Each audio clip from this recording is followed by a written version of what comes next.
now is my great pleasure to introduce our second guest speaker for today's meeting, which is Anna Ford, who is the Thoroughbred Program Director for New Vocations Racehorse Adoption based in Kentucky.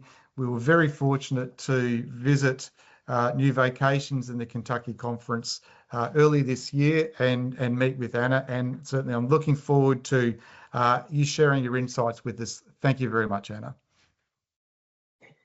Well, thank you, Elliot, and thank you for the committee, IFAR committee, for having me on today. Let me just share my screen here.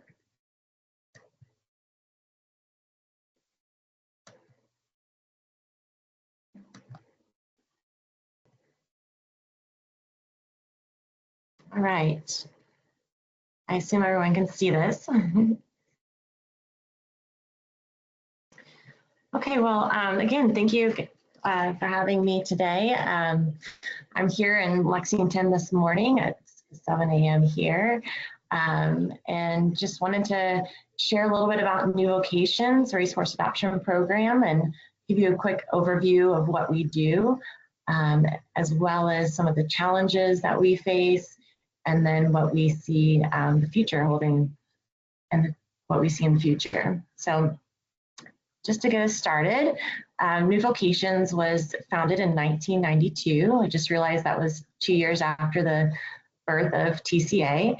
And the program was started actually by my mom, who saw that there was a huge need for a middleman, for someone to be there for the thoroughbreds when they were retiring from the racetrack and to put them into quality homes.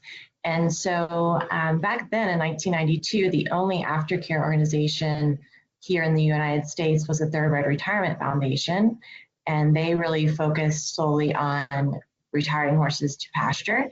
And so we saw a need there that a lot of these horses didn't necessarily need to retire to pasture, but had so much more life to live and could be retrained, rehabbed, retrained, and rehomed. So that's where New Vocations started with one facility in Ohio, and since then has grown to 9 different facilities in 5 different states. Our mission is to rehab, retrain, and rehome the retired racehorses. The process is very similar to what Lou just spoke about, so I'm not going to go into a ton of detail. I will say that a large part of what we do is on the rehab side. Most of the horses, the #1 reason they come to our program is because they have some type of injury. And so our rehab portion of our program has really grown. The retraining side is more of a transitional training, is what we like to call it. Our goal is to assess the horses of what they physically can do and what they can mentally do in their second careers. And then the third part is the rehoming, and that is matching those adopters with the right horse, and then helping them through that whole process. So once we adopt a horse out, we're there with those adopters and we can help them along the way. We also are able to take the horses back if they ever need to return to the program. Just a little bit about impact, our impact for last year, 2024. We served over just at 600 horses. Of those, 506 were thoroughbreds, 94 were standardbreds. We also serve standardbreds. But for this presentation, I'm going to be solely talking about the thoroughbred portion of our program. Our average length of stay is 132 days. And that, again, is average. We definitely have some horses that come into the program and do not need a lot of rehab and can be placed within 30 days. And then we have other horses that might need a year of rehab before we can then start the transitional training and adoption process. Our average cost is $4,500 to put the horse through the program. And our average adoption fee, which adopters pay, is $1,400. This is just a quick slide to show the reach of our program. Horses we've been taking, in 2024, we took in horses from 75 different racetracks across the country. And then we adopted them back out to 36 different states. So we have a really large reach. One thing that I want to point out is that the interest in thoroughbreds is really huge here in the United States. We had 1,824 questionnaires filled out, which are like a pre-application. So that was basically 1,800 people that reached out to us that were interested in adopting one of our horses.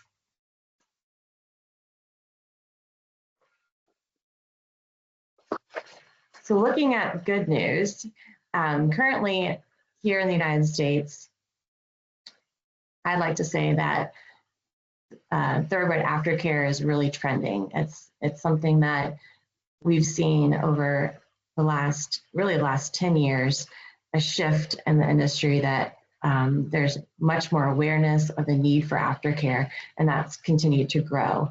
A lot of that has come from just people being aware of what was going on with retiring racehorses.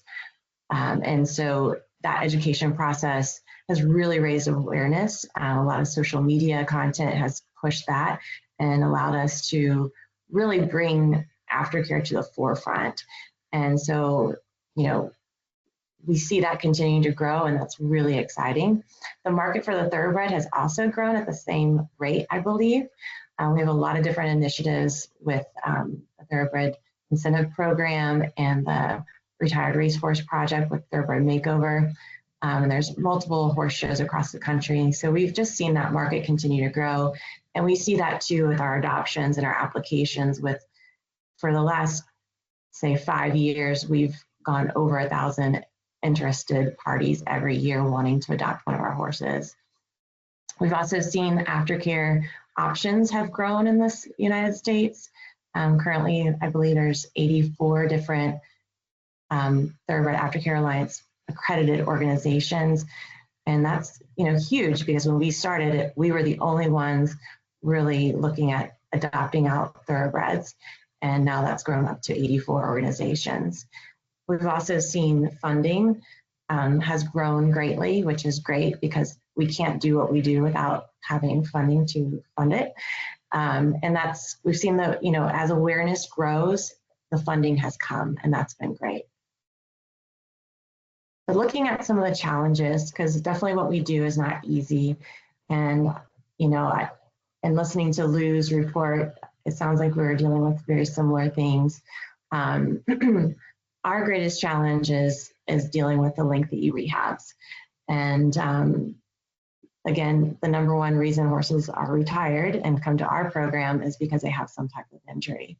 And so with a lengthy rehab, obviously that costs more resources, more funding. And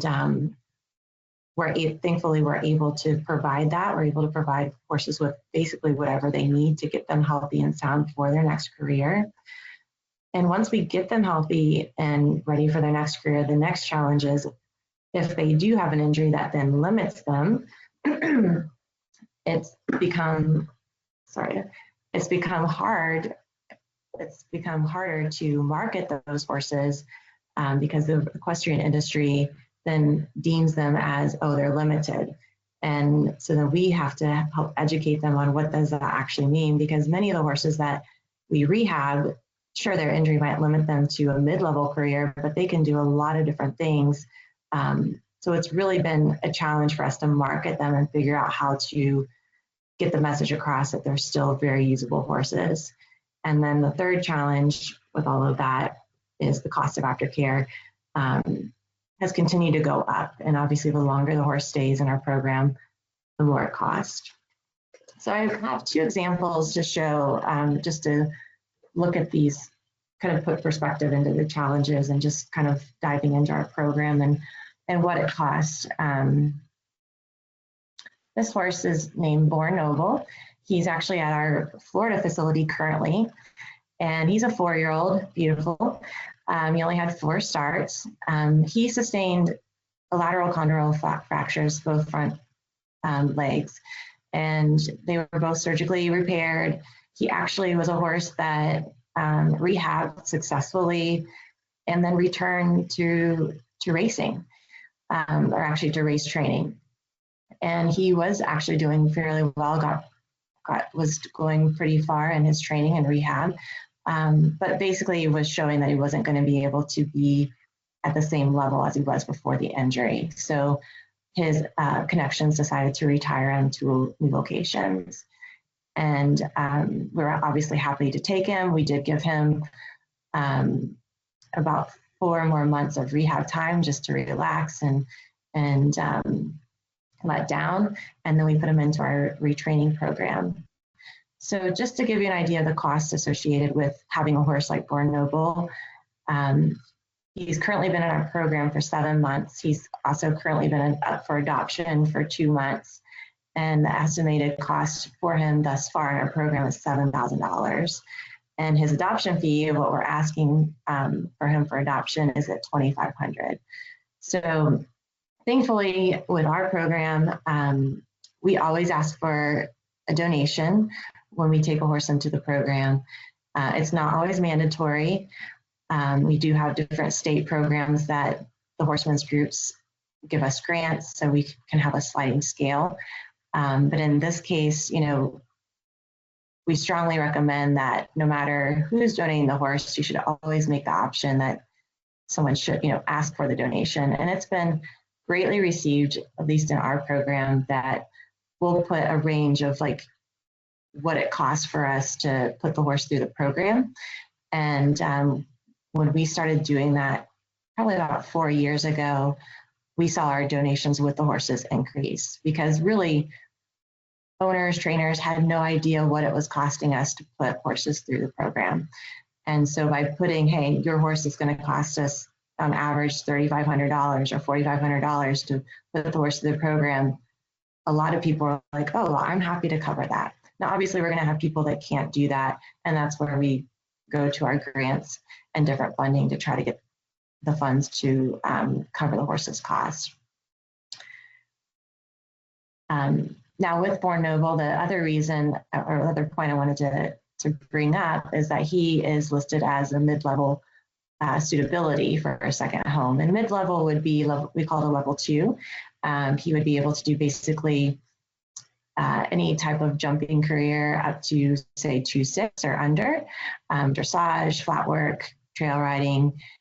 But it's really been a challenge, because most equestrians, when they hear that a horse has had 2 condylar fractures and has hardware in their front ankles, they kind of get scared and want to go the other way. So this is a perfect example of a horse that we're going to stick with him no matter what it takes. We'll find him the right home. We'll work with the doctors and helping educate them on what these horses can do. The second example is a horse that we have in Louisiana. And Louisiana is actually one of the few states that isn't currently under the HISA regulations. And so our Louisiana program, we see a lot of horses come in with pretty significant injuries, and they have to be in the program a lot longer. So he retired with some green osselets. If you look closely, you can kind of see that left ankle is a little bit bigger. Hennessy required 8 months of rehab just for that osselet to set, for his body to relax, for him to let down. And then we started putting him into transitional training, which he was really, really good with. And just to give you an idea of, the cost associated with him at this point, he also is going to be a low-level impact career. He's been in the program for 11 months. He's currently up for adoption on our website. His estimated cost so far is $10,000, and again, his adoption fee is $2,500. Since he is a Louisiana horse, he did not come with any type of donation from the connections, but we pull on the grants that we receive in that state to make sure that we can cover all of his costs while he's in our program.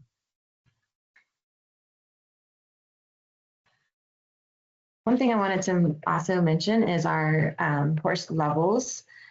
This is a tool that we have on our website, and it's something that we have found has been really helpful to match horses with adopters. And it's something that we've had other organizations, look at and try to create their own, or actually even just use ours. But what it does is it helps put each horse into different categories based on their ground manners, their grooming and tacking, horse care, what kind of rider they need, what their general demeanor is, and then what most people are looking at is their anticipated capability level. And you'll see the low level is level 1, so low impact, level 2 is moderate impact, and level 3 is heavy impact. And basically, the heavy impact is the horses has no limitations and can really do anything in any discipline. And we found that being able to put these levels together, when our trainers are talking to adopters, they can ask these different questions and help them navigate, which horse is going to be the best horse for them. And then looking at the future, again, aftercare awareness, we feel will continue to grow. I think it's going to continue to trend here in the United States, and I think it's probably across the world too. People really care about animals, and they really want to know what's going on with thoroughbreds, racehorses when they're done racing. And that's where aftercare programs like New Vocations can step up and show what these horses can do, and all the different disciplines and all the different things that they are excelling in, and all the good work that's happening. So we're going to continue to support that and push that to make sure that everybody knows all the great work that's being done. So we see that that's going to continue to grow. We also feel like the market for the thoroughbred is going to continue to grow. I think we're only scratching the surface with the different horse shows and RRP makeovers that are going on in the States. It seems like every year more and more horse shows and more initiatives, incentive programs are popping up, and that's great. On the challenges side, we're going to continue to seek ways to market the lower level horse. That's our biggest challenge right now. And we do work with therapeutic programs and colleges, but many of those programs are very limited. I know our local therapeutic program has 5 thoroughbreds, and they can only have that 5 thoroughbreds. So, trying to find more programs that can take more horses is really on our top of our list.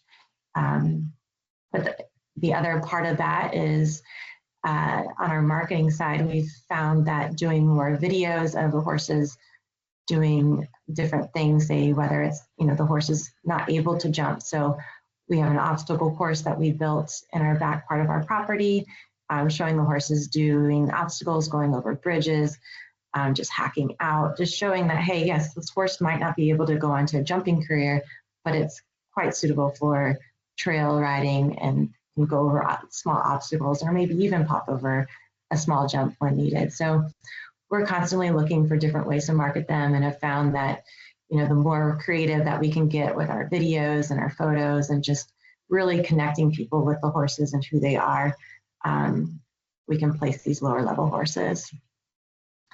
And then lastly, which is a big push, and we're still figuring out how to best do this, is really seeking ways to promote the right time to retire a racehorse. We definitely see the benefits of people retiring their horses a race or two early so that they can go on to an unlimited career. And then we've also see, when a horse has gone on and raced maybe 1 or 2 times longer, or trained a couple months longer or too long. And so that's something that we're seeking, is how do we get that message across to the racing industry of when is the right time, so that these horses can go on and excel in a lot of different disciplines, but at a much higher level, which then makes them more marketable. And Elliot, that's the end of my presentation. Fantastic. Thank you very much, Anna. Look, that's really interesting. And we do have a few questions that have come through. So we've got a little bit of time here left where we have can raise those. And there's actually one for Lou as well. So if we've got time, I'll come back to you as well, Lou. But the first question here, Anna, is do new vocations retain ownership of adopted horses, or do the new keepers eventually buy them? Great question. So our adoption contract, which is on our website, and anyone can view that is a conditional bill of sale. And so what it does is for the first year, it's a conditional ownership. We do transfer ownership. Technically, they're responsible and the liability is passed on to the adopter. But what that does is for that first year, if the person has any issues with the horse, we have the right to be able to take the horse back.